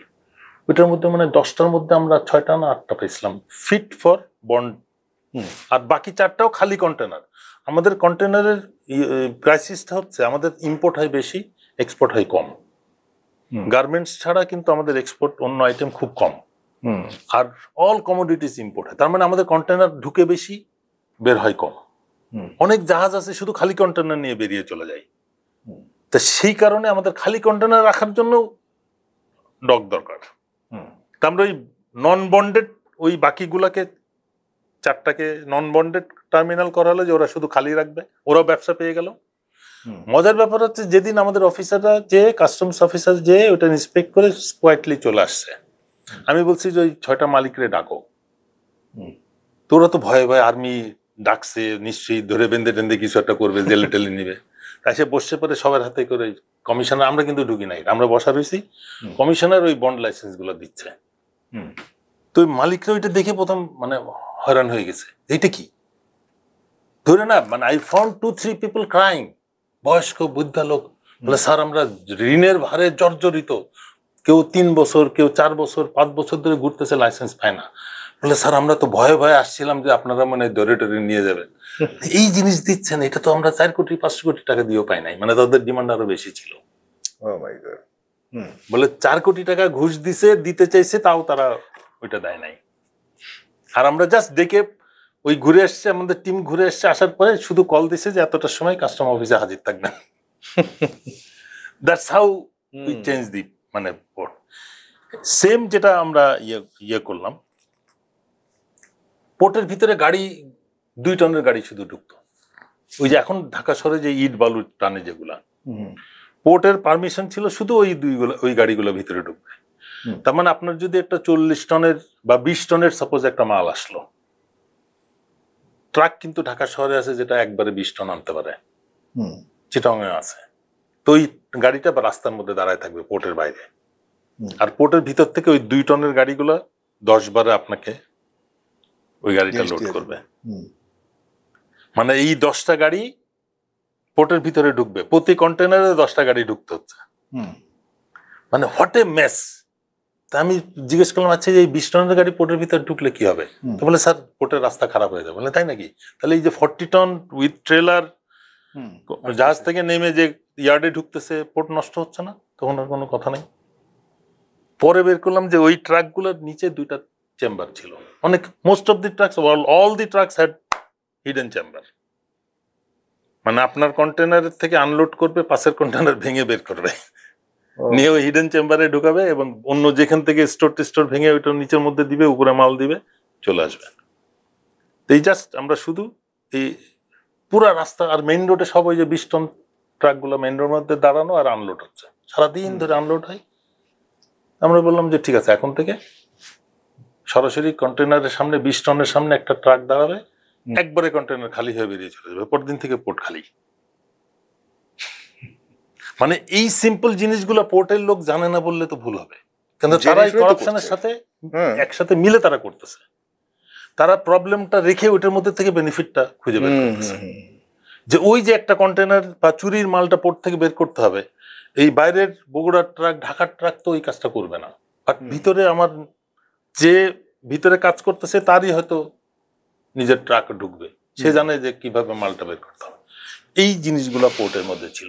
এই রেগুলারিটিগুলা সেম কাস্টমসের যে ইয়েটা ছিল আপনার। এখন আমি যদি কাস্টমসের কথা বলি, মানে ভয়ঙ্কর ব্যাপার।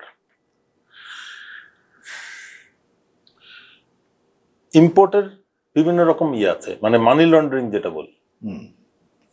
আপনার 50টা কন্টেনার 100টা কন্টেনার আসতেছে, টাকা পেমেন্ট হয়ে গেছে ইম্পোর্টের নামে, ফেক কোম্পানি। আপনি আসার পরে যখন কন্টেনার খুলতেছেন দেখবেন যে বিল্ডিং ভাঙার আবেশ। আমি প্রথম খুব মানে চিন্তাই করি না, আচ্ছা এই রাবিশগুলো কেন আসে?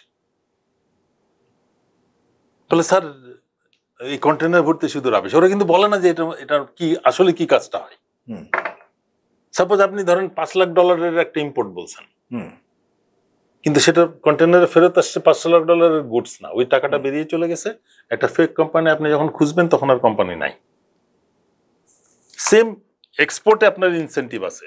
আপনি যদি নন কনভেনশনাল এক্সপোর্ট করেন, সাপোজ আপনি কোন একটা খড়ের দিয়ে কোন আইটেম করলেন, কোন যদি বুঝাইতে পারেন যে এটা আনকনভেনশনাল একটা এক্সপোর্ট, তাহলে আপনাকে সরকার একটা ইনসেন্টিভ দেয়। তো কার্টুনের মধ্যে যত রাবিশ টাবিশ ভরে এক্সপোর্ট করে দিচ্ছে, ওই 20% বেনিফিট নিচ্ছে সরকার থেকে। আমি পেলাম আপনার সুপারম্যাক্স ব্লেড, ইম্পোর্টের প্রাইস ইনভয়েস প্রাইস ছিল 10 পয়সা পার ব্লেড। 1.5 কোটি ব্লেড এক ইয়েতে, এক কনসাইনমেন্টে 1.5 কোটি ব্লেড, 10 পয়সা পার প্রাইস। কোত্থেকে আসছে? সিঙ্গাপুর থেকে। আমি বললাম সুপারম্যাক্স ব্লেড কোথায় তৈরি হয়? বলে স্যার ইন্ডিয়াতে। তাহলে ইন্ডিয়ান ব্লেড কেন সিঙ্গাপুর হয়ে আসবে? মানে ইন্ডিয়ান ব্লেড তো ইন্ডিয়ার থেকে 10 পয়সা রেট দিতে পারবে না। সেটাই, হ্যাঁ। ইন্ডিয়াতে একটা মার্কেট প্রাইস আছে, ইনভয়েস প্রাইস নিচে তারা লিখতে পারবে না, ওই জন্য ইন্ডিয়ার থেকে তারা নিয়ে ইয়েতে গেছে। এবং 10 পয়সা হলে পার ব্লেড আপনার ট্যাক্সটা কমে যাচ্ছে। 10%ও যদি ট্যাক্স ধরি, 10 পয়সায় 1 পয়সা আপনার ট্যাক্স আসতেছে। তা আমি ওই 1.5 কোটি ব্লেড আমি আটকাই দিলাম যে ঠিক আছে, বাজারে যেদিন আমি 25 পয়সায় ব্লেডটা কিনবো সেদিন আমি এটা ছাড়বো, তার আগে আমি ব্লেড বাইরে যাই। বাজারে কিন্তু তখন 1.5 টাকা per price per blade. I am talking about 2007। তাহলে বাজারে যদি 1 টাকা 4 আনা যেদিন আমি কিনবো সেদিন এই ব্লেড 8 আনা, আমার মানে 10 পয়সার ব্লেড আমি 25 পয়সার বেশি তো আর হইতে পারবে না, বা 8 আনার বেশি 50 পয়সার বেশি হইতে পারবে না। আমি যেদিন তারপরে এটারে ইয়ে করে প্রপার আবার ইন্ডিয়ার থেকে প্রাইস নিয়ে এসে প্রায় এর মধ্যে আবার প্রায় 3-4 মাস পোর্টের ড্যামারেজ চার্জ দিয়ে আলটিমেটলি সে নিয়ে গেছে। আই থিঙ্ক এরপরেও সে বেনিফিট মানে প্রফিট করছে। সেম আপনার আসলে লাস্টের দিকে drilling rig, Asia energy corporation আপনার ওই ইয়েতে দিনাজপুরের ওখানে ড্রিলিং এর কাজ করতেছে। তো তো ওইখানে একজন বস তার ভাইকে দিয়ে ব্যবসা করানোর জন্য একটা ড্রিলিং রিগ নিয়ে এসছে, যেটা ভেহিকেল মাউন্টেড। ওইটার পিছনে রিগ মেশিনটা আছে, 2টা জেনারেটর আছে। It's a capital machine. তো ক্যাপিটাল মেশিনারির আপনার ওই ট্যাক্স কিন্তু কম, 3% না 4%। বাট আপনি যদি গাড়ি ধরেন তাহলে কিন্তু ট্রাক বললে এটা কিন্তু আবার ওই 50 বা 100% ট্যাক্স হয়ে যায়। ওইটাকে কি করছে, রিগ না ধরে এটাকে গাড়ি হিসেবে ট্যাক্স ধরছে। এটার প্রায় 1.5 কোটি টাকা ট্যাক্স আসছে। আসার কথা হয়তো 10 লাখ টাকা। তো 1.5 কোটি টাকা ট্যাক্স দিয়ে ওরে ধরাই দিছে যে তুমি এনবিআর এ যাও, ট্যাক্স মাফ করাই নিয়ে আসো। এর মধ্যে 40 দিন হয়ে গেছে। হঠাৎ একদিন 1টার দিকে লাঞ্চ ব্রেকের সময় খবর আসলো যে স্যার এই মাত্র একটা ড্রিলিং রিগ মেশিন ট্রাক হিসেবে পোর্ট থেকে বেরিয়ে গেছে। ড্রিলিং রিগ ট্রাক থেকে বেরিয়ে, মানে মালিক জানেও না যে তার মাল অকশন করে আরেকজন নিয়ে গেছে। আমি সাথে সাথে খোঁজ নিলাম যে কিভাবে গেল। বলে পোর্ট থেকে আপনার যে গেট পাস, যেটা গেটের মধ্যে থেকে গেট পাস সাথে সাথে নিয়ে আমাকে ছবি তুলে পাঠালো। বলে স্যার এটা, ওটার মধ্যে কেবিনের মধ্যে AC, cassette recorder, radio, but পিছনে 2টা জেনারেটর আছে, ড্রিলিং রিগ আছে, ওইটার কোনো মেনশন নাই। আমি তখন ইয়েরে বললাম যে এটার কি করা যায়, বাই দিস টাইম সিএনএফ এজেন্টে ধরো, ওইটারে নিয়ে আটকাও। তো আমাদের টিম যে ওইটারে ধরে অফিসে নিয়ে আসলো যে এবার তুমি বের করছো এটা পোর্ট থেকে। ওই গেট পাস বানাইছে তো সে ড্রিলিং রিগ রে গেট, মানে যে অকশন করছে তার যে সিএনএফ এজেন্ট সেটা কাজটা করছে। তো এই করলে একটু পরে আমি বললাম 2টার মধ্যে চলে আসতে হবে। এই 12টার দিকে আমার প্রথম খবর এসেছিল, 2টার মধ্যে যখন আসলো বিরাট একটা মেশিন, আমি সব সাংবাদিকরা নিয়ে এসে দেখালাম যে দেখেন ওটার কাজ। মানে মালিকের কাছে 1.5 কোটি টাকা ট্যাক্স, আর অকশনে দিছে মানে কত, 30 লাখ না 40 লাখ টাকায়। মানে ওই ট্রাকটা অকশন হয়েছে 40 লাখ টাকা, আর মালিকরে বলছে তুমি 1.5 কোটি টাকা না দিলে ট্রাক নিতে পারবে না। এটা কিন্তু এরকম হাজার হাজার গল্প আমি আপনাকে ঘন্টার পর ঘন্টা ধরে মজাই লাগছে। কিন্তু এর মধ্যে আর একটা জরুরি বিষয় বলি, এই যখন কাজ কেবল শুরু হয়েছে, মানে এনবিআর চেয়ারম্যান ছিলেন উনি, খুব বড় বড় কথা বলেন, মাঝে মাঝে ইউটিউবে আসেন অনেক। ওই 7 সালে যে ছিল, ওই যে কালো করে, জি, নোয়াখালীর কোন খালি আমি জানি না। হঠাৎ একদিন বৃহস্পতিবারে 186 জন কাস্টমার স্টাফ পোস্টেড আউট। মানে আমরা সমস্ত ডিপার্টমেন্টে অলরেডি ঘুরে ঘুরে বিভিন্ন অনিয়মগুলো রেকর্ড করতেছি। তখন কোন ডিপার্টমেন্টে কি অনিয়ম হচ্ছে, কি অবস্থা। মানে আপনি একটা অফিসে ঢুকলে ওই কাস্টম অফিসারকে দেখবেন না, দেখবেন শুধু ফাইল, কিন্তু ওর মধ্যে যত অনিয়ম। আপনার ফাইল, আপনার কাগজটা নাই, বাট সব কাগজ আছে। 71 সাল থেকে সব কাগজ আছে, কিন্তু আপনি যে কাগজটা খুঁজবেন ওটা বলতেছে পাওয়া যাবে না। তো এই অবস্থা যখন আমরা সব প্রত্যেক ডিপার্টমেন্ট মনিটরিং করতেছি, এবং কে কত সব খবর আসতেছে, কে কত কি পরিমাণ করাপশন করে, কোন ডেস্ক কত টাকা উঠে, এই দিয়ে তারা কি করছে, they all paid subscription. NBR এ যে 186 জনের একদিনে পোস্ট আউট হয়েছে। বৃহস্পতিবারে সন্ধ্যায় পোস্টিং অর্ডার ফ্যাক্সের মাধ্যমে আসছে। রোববারে সকালে উঠে দেখি কাস্টম অফিসে সব খালি, এই ডেস্ক চেয়ার খালি। কই স্যার বদলি চলে গেছে বুড়িমারি। ও কোথায় স্যার? ও গেছে সিলেট। ও কোথায় স্যার? ও গেছে বেনাপোল। বলে কিভাবে এটা হলো? বলে স্যার বৃহস্পতিবার এই যে স্যার পোস্টিং অর্ডার আসছে। মানে বৃহস্পতিবার সন্ধ্যায় পোস্টিং অর্ডার আসছে, রোববারে তারা নতুন জায়গায় জয়েন করে ফেলছে। এর মধ্যে আবার তার সেকেন্ড ফেজে সে অফিসার পোস্টিং শুরু করছে। তখন আমি তার সময় যে ব্লগ দিছি, তখন আমি আর্মি চ্যানেলেও জানাইছি যে এরকম এই কাজ করতেছে, সে দুর্নীতিবাজ যত, সাপোজ তার বিরুদ্ধে আমি একটা বড় করাপশন কেস অলরেডি ডিগ আউট করে ফেলছি, সকালবেলা একটু দেখি সে নাই, রোববারে এসে দেখি সে নাই। তা আমি ওই খবরটা দিলাম যে এরকম আমি করাপশন টরাপশন এগুলো যেগুলো অনিয়মগুলো ধরতেছি, কিন্তু ওদের তো সব বদলি করে নিয়ে যাচ্ছে। এনবিআর চেয়ারম্যানের উনি কিন্তু নিজে এসে মিডিয়াতে স্বীকার করছে যে উনি রাত্রেবেলা অফিস করতেন, রাত্রেবেলা পোস্টিং অর্ডার বানাইতেন।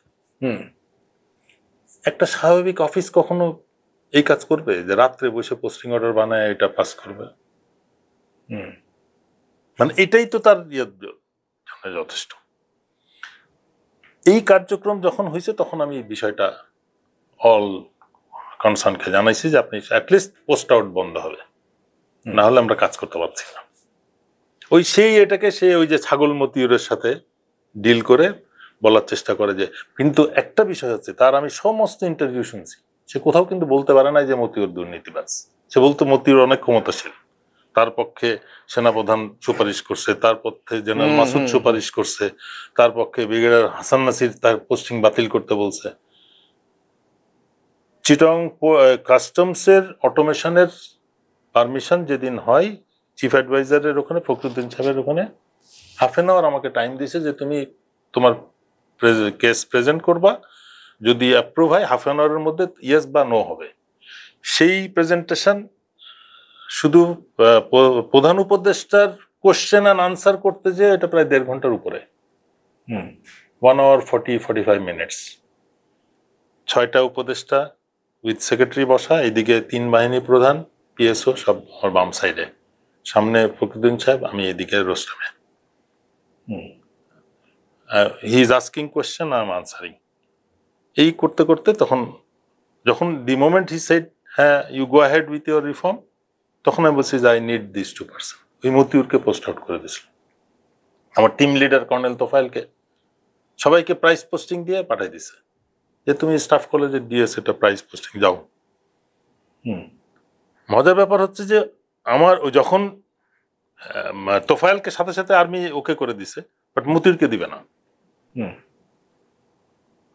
আমার কথা যে একটা জয়েন্ট কমিশনার, তার বিরুদ্ধে যদি স্পেসিফিক অভিযোগ থাকে অভিযোগ দিয়ে নিয়ে যাও, অভিযোগ নাই কিন্তু তাকে ফেরত পাঠানো যাবে না। ফখরুদ্দিন সাহেব বলছে অসুবিধা কোথায়, লাস্ট মির্জা আজিজকে বলছে, ওই যে অর্থ উপদেষ্টা, হ্যাঁ, ওনাকে বলছে অসুবিধা কোথায়, তখন মতিউর আসছে। মজার ব্যাপার হচ্ছে এই দুইজনের পোস্টিং অর্ডার তো ইন হলো, আমার প্রজেক্ট অ্যাপ্রুভ হলো, automation of Chittagong customs and port. আমি চিটাগং ফেরত আসলাম, পরদিন বিকালবেলা আমি I am posted as defence attaché China. আচ্ছা, প্রাইস এটা প্রাইস পোস্টিং 3 বছরের জন্য। তো ওই দুজনকে নিয়ে তর্কের সময় তো 3 বাহিনী প্রধান, পিএসও সবাই ছিল, আমার চিটাগং এর এরিয়া কমান্ডারও ছিল। আমি তখন তাকে জাস্ট ফোন, আমার I should have gone, anybody would have gone. আমি তখন প্রশ্ন করলাম যে মানে এই পর্যন্ত কি আমরা নেমে গেছি যে ঠিক আছে তোফায়েল রে পোস্ট আউট করতে পারি নাই, এখন তাহলে হাসানরে একটা বিদেশ পাঠাই দিয়ে চলে যাবে। তখন এরা মনে করতেছে নিশ্চয়ই রিফর্ম প্রজেক্টের মধ্যে অনেক মানে বিরাট এমন কিছু আছে যেটার জন্য হাসান চায়না যেতে চায় না, পোর্টে থাকতে চায়। ঠিক আছে, বাইর করো তোমরা, মানে আগে হয়তো 10টা চোখ থাকতো, এখন 20টা চোখ দিয়ে আমাদের পাহারা দাও। কিন্তু প্রধান উপদেষ্টা অ্যাপ্রুভ করছেন,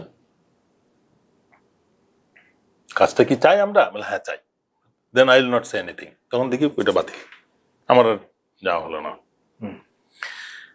এই মানে মাফিয়ারা কতটুকু কন্ট্রোল করে। আর একটা উদাহরণ দিবে, এই যে এখনো যেটা আছে চিনির নিয়ে একটা কাহিনী, চিনির জাহাজ ব্রাজিল থেকে চিনি আসছে, ওইটা পোর্ট আটকায় দিছে, এবং এটার কারণে ড্যামারেজ চার্জ হিসেবে চিনির দাম বেড়ে যাচ্ছে। আমি এরকম কেস তখনও একই কেস পেয়েছিলাম, মানে একই জাহাজে আপনি আনছেন 1000 টন, আমি আনছি 20,000 টন। আপনি ছোট ইম্পোর্টার খাতুনগঞ্জের, আর আমি বিগ মাফিয়া, এটা কংগ্লোমারেট।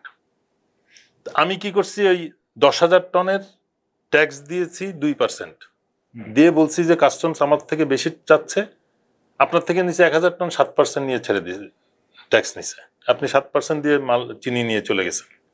আর আমি কি করছি, 10,000 টনে 2% ট্যাক্স দিয়ে বলছি বাকি 5% দিব যদি হাইকোর্ট সিদ্ধান্ত দেয়। আমি বুঝাতে পারছি? আমি কিন্তু বড় ইম্পোর্টার, আমি 7% দিলে আমার হয়তো 70 লাখ টাকা ট্যাক্স দিতে হয়, আমি 7 লাখ টাকা ট্যাক্স দিছি। 2% দিয়ে বলছি বাকি 5% দিব যদি ব্যাংক গ্যারান্টি দিয়ে গেলাম, হাইকোর্ট যদি বলে তখন আমরা ব্যাংক গ্যারান্টি ক্যাশ করবো। এরকম ব্যাংক গ্যারান্টি আমরা হিসাব করে দেখি প্রায় 2000 কোটি টাকার ব্যাংক গ্যারান্টি কাস্টমসে জমা বছরের পর বছর ধরে। এই মতিউর, ছাগল মতিউর, সে বলে যে স্যার চলেন এইগুলা টাকা উদ্ধার করি।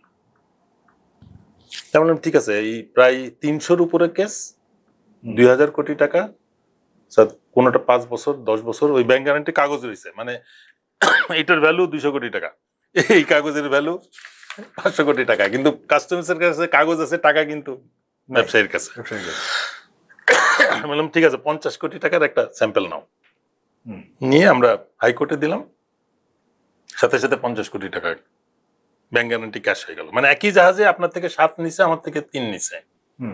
টাকাটা উঠেই তো দিচ্ছে না, ওই কোর্টকে শুধু বলছি যে মাননীয় আদালত, এস এন্টারপ্রাইজ থেকে 7 নেওয়া হয়েছে, এল এন্টারপ্রাইজ থেকে 2 নেওয়া হয়েছে, 5 বছর হয়ে গেছে, বাকি 5% উনি দেন নাই, কোন অর্ডার দিয়ে দিয়েছে, সাথে সাথে ব্যাংক গ্যারান্টি ক্যাশ হয়ে গেছে। আচ্ছা, হাইকোর্টের রায় হয়েছে ধরেন 12টা 1টা 2টার দিকে। ব্যাংকে আমরা বলে রাখছি একদিনে 50 কোটি টাকা, একটু কেবল 10 PM নাইট। আমি ব্যাংক দুটাকে বলছি যে আপনার 2টা কাগজ আজকে ক্যাশ হবে, বা অমুকরে বলছি 3টা কাগজ ক্যাশ হবে, মানে টোটাল 50 crore যে কটা ব্যাংক ইনভলভ ছিল ওদেরকে বলে রাখছি যে যত রাতই হোক এই ব্রাঞ্চ খোলা থাকবে এবং টাকা ক্যাশ হবে। এই রাত 10টার মধ্যে সবাই 50 কোটি টাকা ক্যাশ। তা উই আর ভেরি হ্যাপি যে তাহলে বাকি আমরা 2000 কোটি টাকার, আচ্ছা ঠিক আছে, এরপর পরের বার 100 কোটি টাকার চলো একটা সেকেন্ড কেস নিয়ে যাই। সেকেন্ড কেস নিয়ে যখন প্রায় 15 দিন পরে আবার হাইকোর্টে গেছে, যে অ্যাটর্নি জেনারেল যে ছিল, মানে ওই অ্যাটর্নি জেনারেল আবার তার অ্যাসিস্ট্যান্টদেরকে কাজ ভাগ করে দেয়, কাস্টমস অমুক কাস্টমস ডিল করবে, অমুক অন্য ইস্যু ডিল করবে। তা কাস্টমসের যে ওই কেসটার আগের কেসটা ডিল করছিল, আমাদের ধারণা ছিল যে সিনোনিমাস কেস বলে, মানে এই ধরনের কেস যে জাজ ডিল করছে কোর্ট নাম্বার 9, ওই কোর্টে যদি আবার যাই শুধু বলতে হবে যে মাননীয় আদালত 3 তারিখে বা গত 20 সেপ্টেম্বরের কেস নাম্বার এত, একই কেস, তখন কিন্তু উনি আর ওই কাগজ দেখবে না, ওকে দাম। মানে 100 কোটি টাকা কিন্তু আগেরটা যদি 10 মিনিট লেগে থাকে, এটা 1 মিনিটে সাইন হয়ে যাওয়ার কথা, ওকে হয়ে যাওয়ার কথা। তো যখন ওই অ্যাসিস্ট্যান্টের কাছে গেছে আমাদের অফিসার, তখন বলতেছে যে আমি তো কাস্টমস দেখি না। মানে ওই 50 কোটি টাকা আদায় করার পরে ওর চাকরি চলে গেছে, মানে অন্য ডিপার্টমেন্টে পাঠাই দিছে। নতুন যে আমি তো কাস্টমস বুঝি না, আমার একটু বলেন কি করতে হবে। তারে বুঝে টুঝে নিয়ে যখন কোর্টে গেছে, 9 নম্বর কোর্ট বলে না, এটা এখন থেকে আর কাস্টমস ডিল করবে না। মানে আবার নতুন জাজ, মানে আপনাকে নতুন জাজকে আবার পুরো কেসটা ব্রিফ করতে হবে। সেম কোর্টে যদি আপনার সেম কেস যায়, তাহলে আপনাকে এটা ইট tax 10 minutes becomes 1 minute. But custom ওই এজিও চেঞ্জ হয়ে গেছে, কোর্টও পাল্টাই ফেলছে। আচ্ছা, মানে এই ব্যবসায়ীরা, মাফিয়ারা কত শক্তিশালী যে 50 কোটি টাকা আদায়ের পরে তারা সব একজোট হয়ে পুরো কারে পয়সা দিছে আমার তো বলা লাগবে না, দিয়ে কোর্টও চেঞ্জ করে ফেলছে, এজিও চেঞ্জ করে ফেলছে। This is what goes on.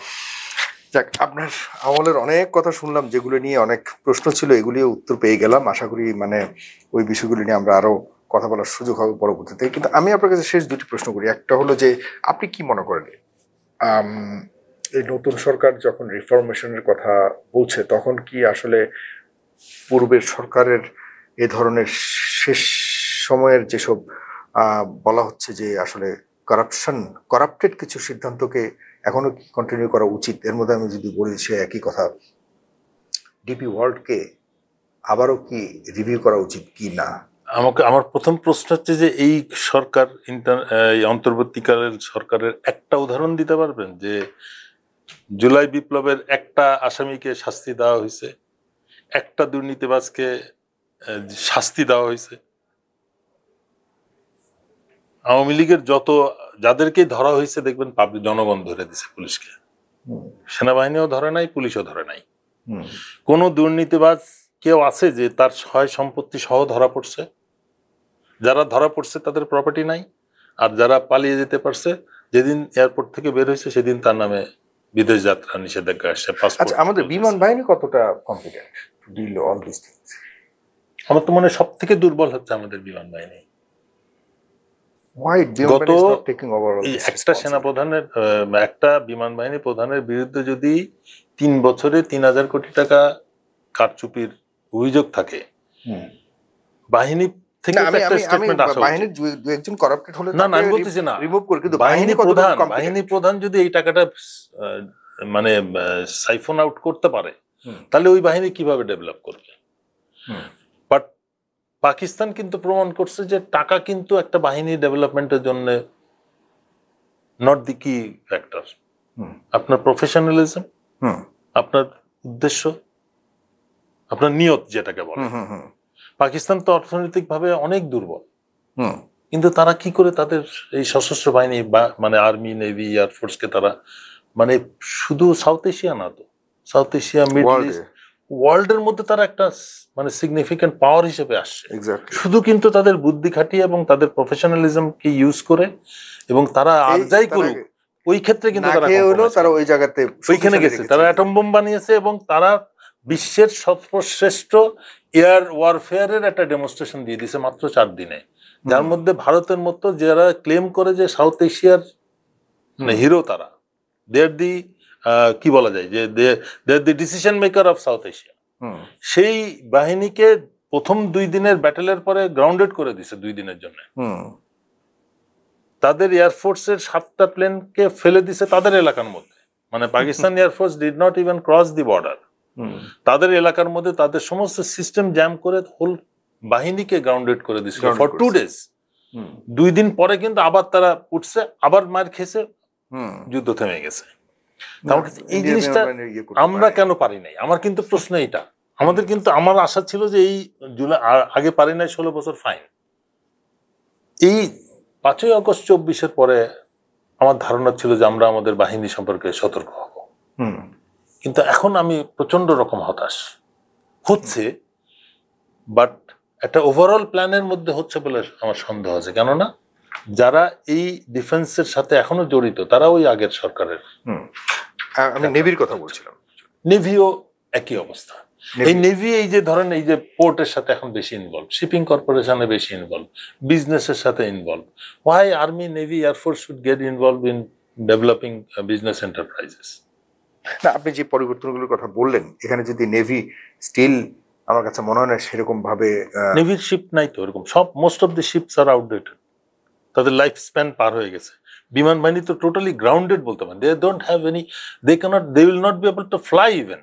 আমরা যে অ্যাক্সিডেন্ট দেখলাম এটা হচ্ছে জাস্ট একটা নমুনা, সবগুলোর একই অবস্থা প্রায়। সবগুলো একই অবস্থা। আর F7 তো প্লেন না, MiG-29 ক্যানট ফ্লাই, 8টার মধ্যে মনে হয় 3টা এখন ফ্লাই করে, হুম, বাকি সব স্পেয়ার্স এর জন্য গ্রাউন্ডেড। বাট আপনি যদি বাহিনী বলেন as individual, well decorated, well dressed hmm, আপনি পার্সন দেখবেন। বাট অ্যাকচুয়ালি কি পাকিস্তান কিন্তু বাহিনী শক্তি আর্মামেন্ট দিয়ে কিন্তু যুদ্ধটা জয় করে নাই, হুম, মডার্ন টেকনিক ইউজ করে, সাইবার ওয়ারফেয়ার, ইলেকট্রনিক ওয়ারফেয়ার, এগুলো ইউজ করে তাদের প্র্যাকটিসের মাধ্যমে, প্রফেশনালিজমের মাধ্যমে তারা কিন্তু এই ইমেজটা তারা। এখনো পর্যন্ত কেন এই চেয়ারম্যানকে, আগের চেয়ারম্যান নিয়ে এত বিতর্ক, তার সময় দুর্নীতি, এখনো পর্যন্ত দুর্নীতি তদন্ত চলমান, এত কথাবার্তা, এত সমালোচনা হওয়ার পরেও তিনি এখনো চেয়ারে, যেখানে আপনি দেখেন পুলিশের একটা ছোটখাটো সমালোচনা করলে পরদিন ওই পুলিশ অফিসার, যত বড় পুলিশ অফিসার তাকে কিন্তু সরিয়ে দেওয়া হচ্ছে দায়িত্ব থেকে, কিন্তু এখনো এই আগের চেয়ারম্যান এস এ মনিরুজ্জামান সাহেব কি শক্তিতে এত বড় শক্তিমান হয়ে সেখানে একটা তার চেয়ার আঁকড়ে ধরে জি, রেখেছে। এটা একটা প্রফেশনাল বাহিনীতে হুম। আপনার এই রিয়ার অ্যাডমিরাল তো অনেক আছে, হুম। একজনের জন্য তার ক্যারিয়ার টাইমে একটা শিপিং কর্পোরেশন টাইপ একটা এমপ্লয়মেন্ট, এক্সট্রা রেজিমেন্টাল এমপ্লয়মেন্ট বলে এটা, ইয়ারি বা ডেপুটেশন বলে। এই ধরনের ডেপুটেশন একটা navy officer, army officer, air force অফিসারের জন্য তার চাকরি জীবনে একটাই যথেষ্ট হবে। একটাই যথেষ্ট। তো এই ধরনের যে র্যাঙ্কে সে কাজটা করছে, তার সেকেন্ড টাইম যাওয়া মানেই কিন্তু তার আর ওই নেভির quality he has lost. He is not like, মানে he is not willing to go back to navy and do his routine job. Navy তার জন্য এখন, সে এখন একটা বিরাট একটা মানে প্যান্ডোরা বক্স তার সামনে খুলে গেছে, যেটা জাদুর কাঠি, শুধু ঘষা দেয় আর যেখানে তাকাবে সেদিক থেকে অনেক কিছু বের হয়। পোর্ট তো একটা ওইরকম জিনিস, শিপিং কর্পোরেশনের থেকে সে দেখছে পোর্টের অ্যাট্রাকশনটা, ওখান থেকে আবার এখানে চলে আসছে।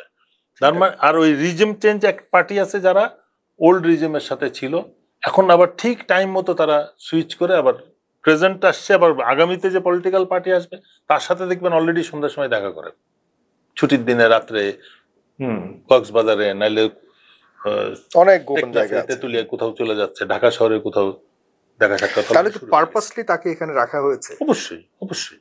যার নামে একবার দুর্নীতির কোনো কমপ্লেন থাকবে, ওই সার্ভিস হেডকোয়ার্টারই তো তাকে ছাড়বে না আর, যে না তোমার ইনভেস্টিগেশন হবে তারপরে তুমি যাবা second time. You have to prove yourself free of those claims. মানে আমরা আসলে এসব নিয়ে আরো কথা বলবার সুযোগ আছে। আপনি আপনার কাছ থেকে এই পোর্ট নিয়ে এবং আমরা মেরিটাইম যে সেক্টর, এই সেক্টরে আরো অনেক বিষয় আছে, অনেক কিছু করার আছে। আমরা ইচ্ছা করলে করতে পারি, আমরা করব কিনা সেটা হচ্ছে একটা পলিসিগত সরকারকে সিদ্ধান্ত নিতে হবে, রাজনৈতিক সিদ্ধান্ত হইতে পারবে যে আমাদের পোর্ট আমরা চালাবো কিনা। Right right right. আমাদের দেশকে আমরা ফিক্স করব নাকি লোক ভাড়া করে নিয়ে আসবো? আমরা তো যদি লোক ভাড়া করতে যাই, বাংলাদেশে এমন কোন সেক্টর আছে আপনার কাছে মনে হয় যে যেখানে দুর্নীতি নাই? তো আমরা সব সেক্টরকে যদি এরকম ভাবি যে না বিদেশিদের এনে, তাহলে পুরো বাংলাদেশকে তো দিয়ে দিতে হবে। এক্স্যাক্টলি এক্স্যাক্টলি, আমার তো সেটাই প্রশ্ন। হ্যাঁ, আমরা তো এখন রিফর্ম করে করে যদি আমরা আমাদের মধ্যেই যারা যোগ্য, যারা, আমাদেরকে ওই সিদ্ধান্তটা নিতে হবে যে ডিপি ওয়ার্ল্ড না, আমরা আমাদের কোম্পানিকেই দিব, প্রতি 3 বছর পর পর আমরা টেন্ডার হবে, কম্পিটিশনের মাধ্যমে আরেকটা কোম্পানি আসবে এবং সেও বাংলাদেশি কোম্পানি হইতে হবে, তাকে কাজ মানে আপনি ডিপি ওয়ার্ল্ড যে সার্ভিস দিবে সেই সার্ভিস পর্যন্ত আপনাকে বাংলাদেশি কোম্পানি দিয়ে যদি আপনি করেন তাহলে মাত্র 100 থেকে 200 কোটি টাকা ইনভেস্ট করতে হবে এডিশনালি। বর্তমানে যে সেটআপ আছে, যতটুকু আমরা আমাদের পোর্টের নিজেরই তো টাকা রয়েছে আর বহুত প্রাইভেট। মজার ব্যাপার হচ্ছে যখন এনসিটি কে ফাংশনাল করতে চাচ্ছিলাম আমরা, সিসিটি তে কাজ চলতেছে, এনসিটি শুধু বার্থ হয়েছে, কোনো ক্রেন নাই, মেশিন নাই, তখন অনেক কোম্পানি কিন্তু অফার দিছিল, আমাদেরকে বলতেছিল, বাট আমরা তো যেহেতু এটাতে ইনভলভ ছিলাম, আমরা পোর্টকে রেফার করতাম যে তোমরা এটা ডিল করো, তোমরা এটা ডিল করো, ওই পোর্টকে এনসিটি কে তোমরা অপারেট করো। বাট এনসিটির দিকে নজর তো অনেক আগের থেকেই সব রাজনৈতিক নেতৃবৃন্দের ছিল, তারা ওই জন্য ওইটাকে তখন টেন্ডার করতে দেয় নাই, ওইটাকে খালি রাখছে, পরে নিছে। বাট এটা আমি মনে করি যে আমাদের লোকাল কোম্পানিকে দিলে এটা সম্ভব, এবং আমি এফিশিয়েন্টলি করব। যদি এটাকে ওপেন কম্পিটিশনে রাখি তাহলে তো আরেকটা ভালো কোম্পানি এসে অফার দিবে, ভালো না করবা তুমি 1 বছর পরে 2 বছর পরে তোমার কাজ বের করে দিব আমি, তুমি স্ট্যান্ডার্ড ফেল করলে আমি তোমাকে বের করবো, এই ক্ষমতা থাকতে হবে। আর বের করতে গেলে যদি আমি নৌমন্ত্রীর লোক হয়ে যাই তাহলে তো মুশকিল। পোর্ট চেয়ারম্যানের লোক হয়ে গেছে, আমার কেউ ধরতে পারছে না, আমি প্রধানমন্ত্রীর লোক হয়ে গেছি, আমার কেউ ধরতে পারছে না। আমি আজকে সমস্যা কিন্তু ওইখানে, আজকে এখানেই শেষ করতে চাই। আরেকটি বিষয় আপনার কাছে পরবর্তীতে জানবো, আরব্য উপন্যাসের প্রথম পর্ব আজকে। এই আরব্য উপন্যাস মনে হয় না যে খুব সহজ, এটা বাংলা উপন্যাস হবে, আরব্য তো হবে না, এটা বাংলা উপন্যাস, বাংলা এবং মেরিটাইম উপন্যাস হবে এটা। এটা আমি মনে করি যে মানে চমৎকার একটি আলোচনার মাধ্যমে আমরা কিছু কিছু বিষয়, শুধুমাত্র আমি যতটুকু দেখেছি জনাব ব্রিগেডিয়ার হাসান, নট ইভেন 1/10 100 ভাগের 1 ভাগও বলি নাই। আমরা আরো এই ইন্টারেস্টিং দুর্নীতির যে ঐতিহাসিক চ্যাপ্টারগুলি তিনি নিজ চোখে দেখে এসছেন, এগুলি আমরা শুনতে থাকবো। প্রিয় দর্শক, অবশ্যই আপনাদের মতামত জানাবেন। আর আমরা পরবর্তী সময়ে যেটির আপনিও একটু দয়া করে জানবেন যে বর্তমানে এই চেয়ারম্যান জনাব মনিরুজ্জামানের ছেলে, কিন্তু আমরা যতটুকু জেনেছি ইতিমধ্যে, এটি নিয়ে আমরা আরো ভেরিফিকেশনের প্রয়োজন রয়েছে। তিনি কিন্তু নরভিক কিন্তু বিপিসির, বাংলাদেশ পেট্রোলিয়াম কর্পোরেশনের সবচেয়ে বড় যোগানদাতা, অথবা ওখানকার তেল রপ্তানিতে তারাই কিন্তু মধ্যপ্রাচ্যে বসে আছে বাংলাদেশ ক্ষেত্রে। ওইখানে গত 17 বছর ধরে একমাত্র কোম্পানি এটি রয়েছে, এবং এখানে ওনার ছেলেও কিন্তু শেয়ার হোক বা কোনো না কোনো ভাবে ওখানে বাংলাদেশের অয়েল গ্যাস এক্সপ্লোরেশন বন্ধ আছে, যে এই ইম্পোর্টটা চালু থাকবে, এবং এটার সাথে বড় একটা সিন্ডিকেট আছে, বিশাল সিন্ডিকেট। এই সিন্ডিকেটের একটা পরিকল্পিত কাজ, সমস্ত ইন্টারনাল এক্সপ্লোরেশনটা বন্ধ রেখে তারা ওই ইম্পোর্টটা করতেছে। এক্স্যাক্টলি, এবং এখানে বিলিয়নস অফ ডলারের ডিলিংস হচ্ছে। পে করছে কে? ওই তেতুলিয়াতে যে মোটরসাইকেলে তেল ভরতেছে সেই হি ইজ পেইং। এটি নিয়ে আমরা টেকনাফে ওই রোহিঙ্গা বা কেরোসিন কিনতেছে, হি ইজ পেইং। আমরা এই উপন্যাস শুনবো পরবর্তী সময়, অপেক্ষায় থাকুন প্রিয় দর্শক। আজকে এখানে ধন্যবাদ জানাচ্ছি। ধন্যবাদ আপনাকে। আসসালামু আলাইকুম।